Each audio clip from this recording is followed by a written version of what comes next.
এটা পরিচয় দেবে।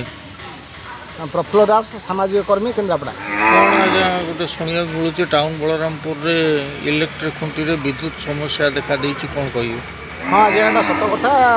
गाँव जो मैंने ग्रामवासी अच्छे से दीर्घ 3-4 दिन है अभियोग करुँच ये लाइन तक जो एलईडी लाइन लगी म्यूनिसिपालिटी तरफ जो एलईडी लाइन लगी सब खुंटे से गुड़ाक दीर्घ 2 मास है खराब हो जाए 4-5टी खुंटे। बर्तमान गाँ पूरा अंधार, गाँव में बहुत जगह भी अंधार रोचे, ये लाइट जलूनी, लोक मैंने बहुत समस्या अच्छा रात रास्तार यातायात असुविधा होची। रास्तार 8 इंचर पानी जमी, बहुत जगह रास्ता मरामत कराऊनी और से बिजुली आलुओ जो गुड़ा सब खुंटे खुंटे लाइट गुड़ा लगी एलईडी लाइट से मरामती करूनी। म्यूनिसिपालिटी रही दायित्व में से मरामती करना, लोक नाई न असुविधार सम्मुखीन होती। ए विषय बारंबार अभियोग म्यूनिसिपालिटी जे पौरा अध्यक्ष रही जे कार्यनिर्वाही अधिकारी अभियोग कर जिलापाल अभियोग कर जाकि रिपेयर करूना कि देखुना लोक मैंने अंधार भितर रोच दीर्घ दिन है।